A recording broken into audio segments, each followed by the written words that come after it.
and welcome to Atop the Fourth Wall, where bad comics burn. Before we recap what you've missed so far in Ultimatum, let's talk for a second about continuity. You can't do that right now, it's the introduction!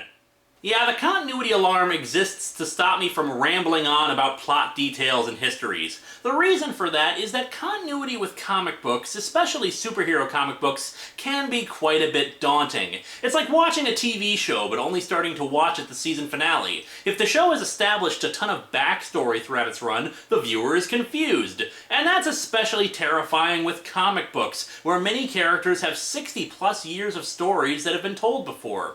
In the comic recommendations list I posted on my blog last month, I answered the question many people keep asking me: where do I start with comics?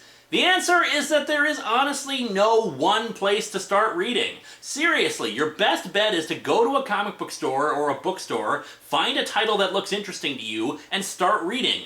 Most good comics explain their premise right on the first page, either in a brief blurb or revealed naturally in narrative captions as the heroes consider the current situation they're in. If they don't, then just read the story as it is and decide if you enjoyed it and want to keep reading. Honestly, I love the fact that most mainstream superhero titles don't have a planned ending for their characters. I want to keep seeing where they will go, what's going to happen in their lives, what sort of new problems they'll overcome. This is another reason why I hate One More Day. It's backtracking. Quesada says he prefers the stories he read as a kid where Peter was involved with love triangles, forgetting that the character has moved on from that crap. We're past that chapter and we want to see what's next, not go back to something he should have been past by this point. But I understand how that can seem overwhelming for new readers, and subsequently why I understand the initial appeal of the Ultimate Universe. It was created because it was believed that the mainstream Marvel Universe was simply too convoluted for most new readers, and they wanted to start a universe fresh for new readers and told from a modern perspective. The problem is that if you want to keep this universe in line with that directive, it's going to be harder to do so if the characters change and the events they experience have actual impact. The longer it goes, the harder it's going to be for new readers to get into it. Especially when you consider that the Ultimate Universe began in 2000. It's over 10 years old now, and hell, after Ultimatum, they relaunched the entire line as Ultimate Comics, but still kept the continuity of their universe. Yeah, after 10 years, there's going to be a few character changes throughout it. However, this explains something else. All the deaths. You see, according to an interview with Jeff Loeb, the original ending for Ultimatum was going to be a universe reboot. Once again, restart the titles from scratch. Which would explain all the deaths. Sort of. Apparently the dead were supposed to remain dead, allowing the writers to explore ideas like, how would the X-Men start without Charles Xavier? The plan was scrapped because they felt it'd be too difficult to figure out who was affected by what and to make plans and write histories accordingly. So really, it comes down to laziness.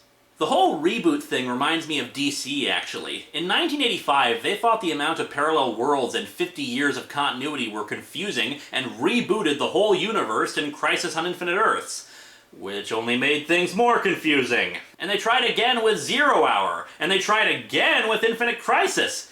Sort of. In the end, this generation is actually the luckiest. They have the internet, they have Wikipedia, and they have tons and tons of books and analysis capable of explaining storylines, who people are, and their relationships to one another. This issue is not a real problem anymore. Just tell good stories and the rest will attend to itself. And if comic companies really feel they need to reboot everything, at least have all your pieces together and know exactly what has happened to characters or not. Don't be lazy. Think of it as a challenge and that you are the architect of an entire new universe. Be creators, not destroyers. Unlike Ultimatum, which does nothing but destroy. Oh yes, we're supposed to be talking about that piece of crap, aren't we? Previously on Ultimatum, Magneto killed lots of people because Dr. Doom wanted to take over the world and was a moron. The remaining groups of superheroes banded together and are now confronting him. So let's dig into Ultimatum number 5 and finally put this thing to rest. Welcome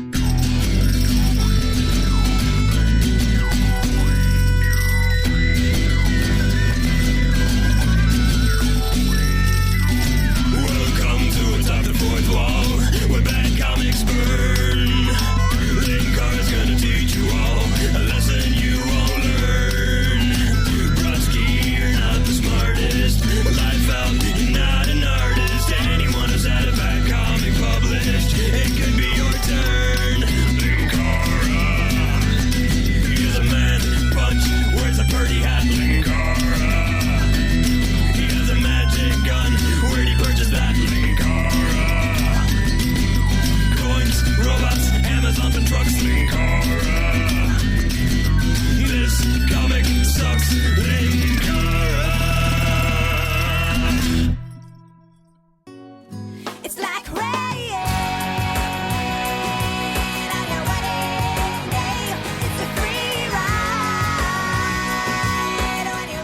to... Actually, wait a second, we're not starting yet. Something's been bugging me ever since this whole thing started.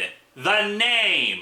Has anyone issued any kind of ultimatum? Hell, no one has even made any demands of any kind. It's not like Magneto has said, do this or die. He's gonna kill everybody, and it's only because of Charles Xavier's mental powers that they discovered who was behind it all. So really, even the title is a lie. It exists only because it's derived from ultimate, as in Ultimate Universe. And that is just stupid. If you're gonna have an event comic, at least have the title make sense.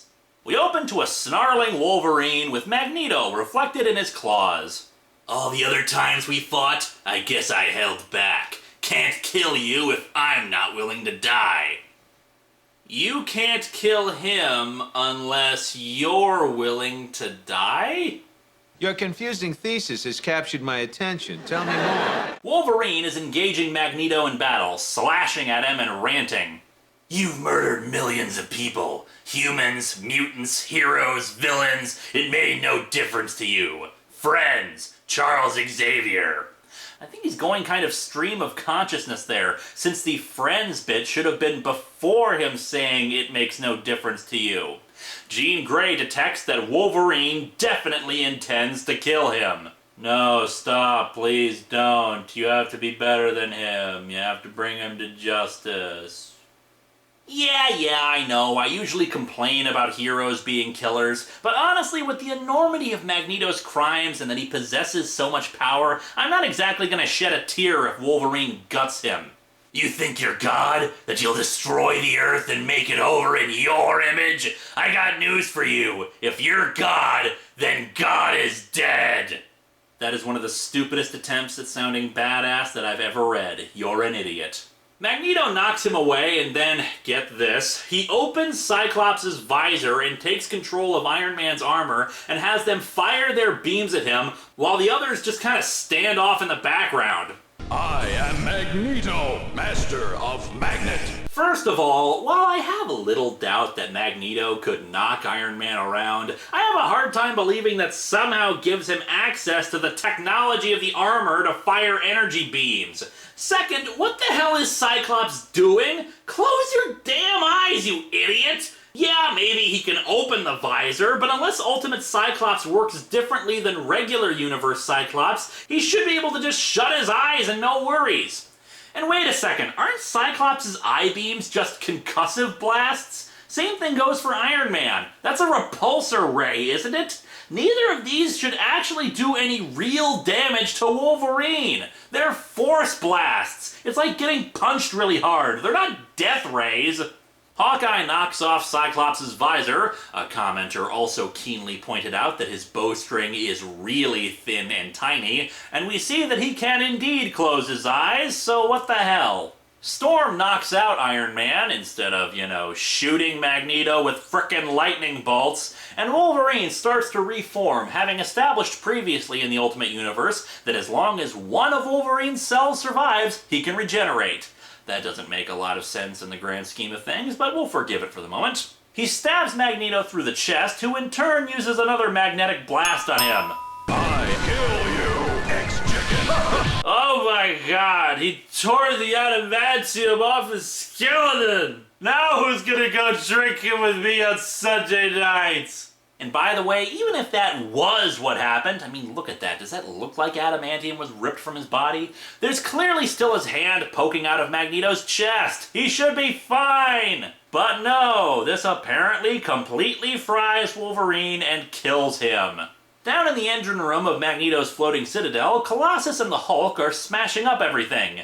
And why isn't the Hulk upstairs fighting Magneto? Well, I suppose the other heroes have got everything under control. Oh, yeah. Mystique appears and starts shooting the two, but the blasts just serve to piss them off. Sabretooth, having survived getting an arrow shot into his eye, grabs Mystique and the two hang glide out of there just to compound the silliness of it all. Mystique also had time to set her gun on overload and it blows up the engine area, though surprisingly both Hulk and Colossus survive. You'd think they would try to use that as an excuse to kill them. Back with Magneto, he has somehow crawled back to his throne room. For crying out loud, what the hell was the point of gathering all these superheroes together if they were all just gonna stand around and not do anything? He pulls out the Wolverine hand in his chest, proclaiming that he'll eliminate every cell of his, and apparently does so, despite us clearly seeing his claws are still inside his hand and magnetism will not burn cells. Oh, whatever. Oh, and Nick Fury is there now. Yeah, remember him? Remember how he was the guy they needed to stop Magneto?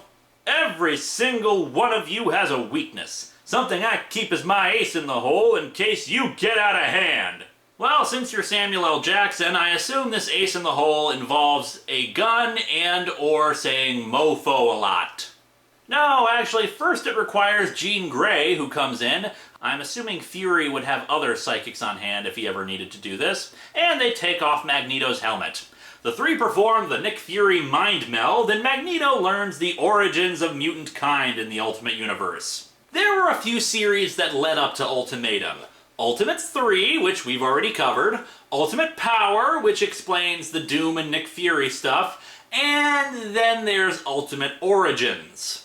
Now, I haven't read Ultimate Origins myself, but the cliff notes are here as we see Nick Fury as a younger Samuel L. Jackson with hair and everything.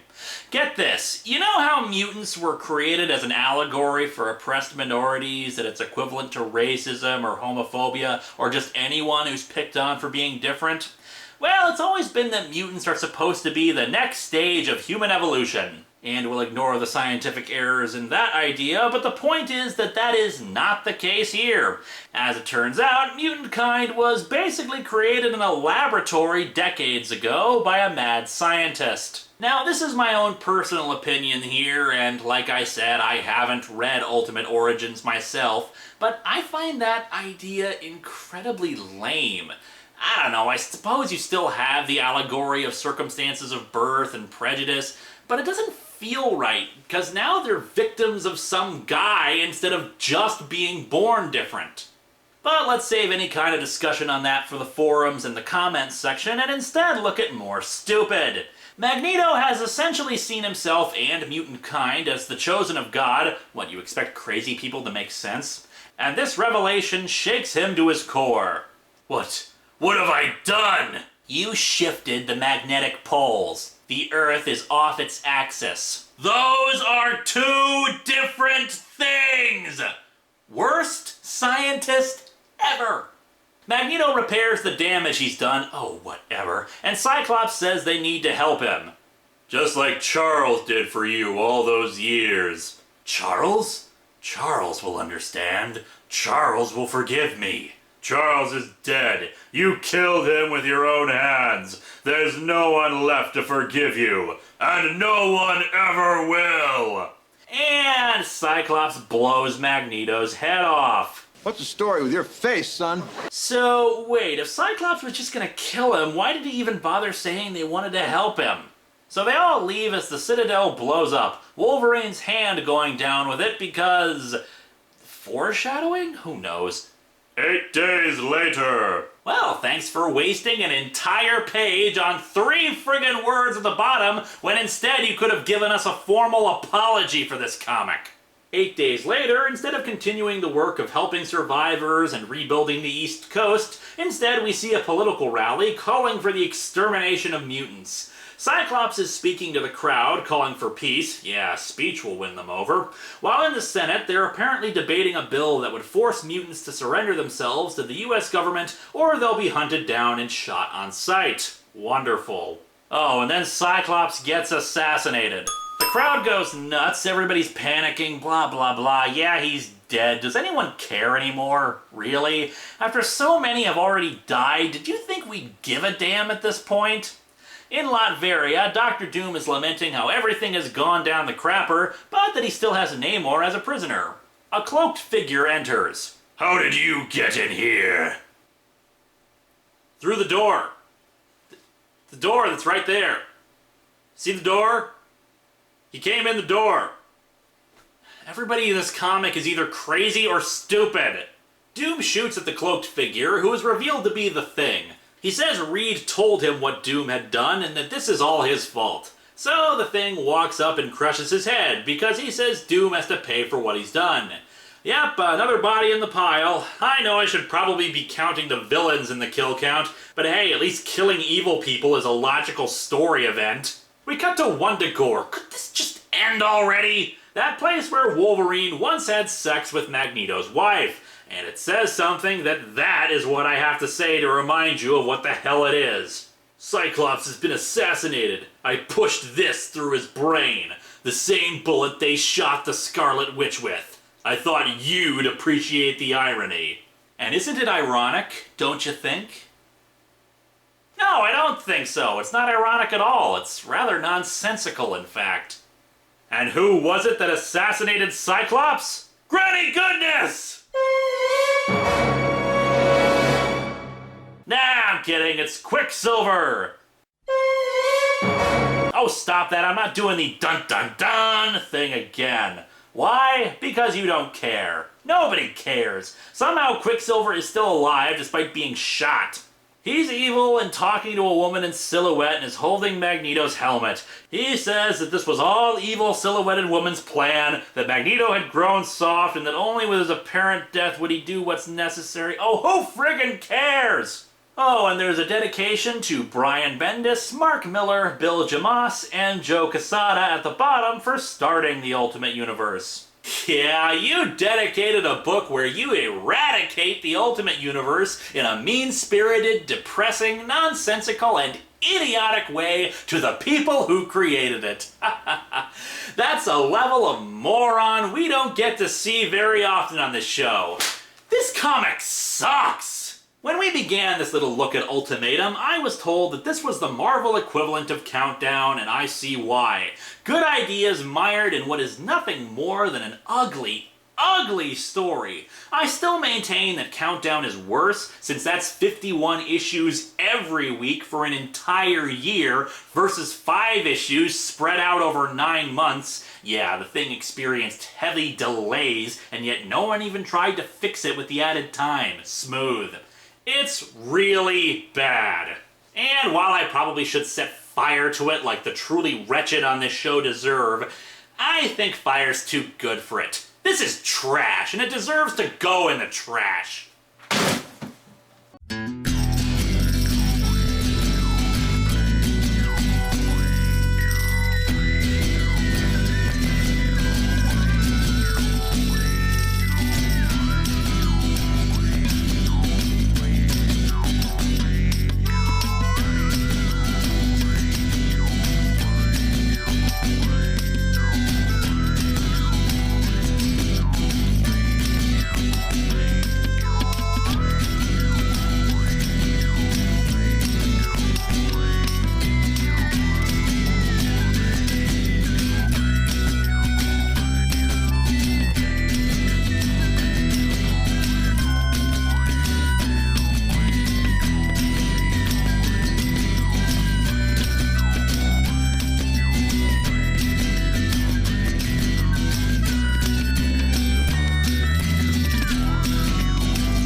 Okay, what's next? Sci-Spy? Ninja Style Dancer! Dude, are you okay?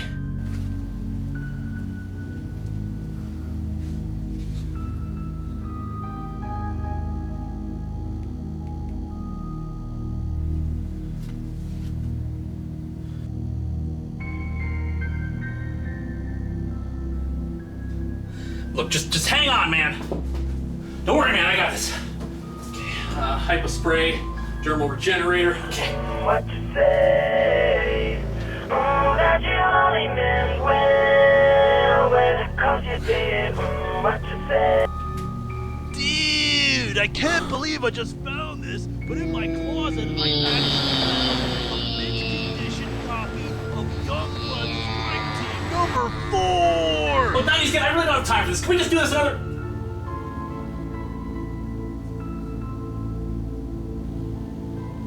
I'll call you back.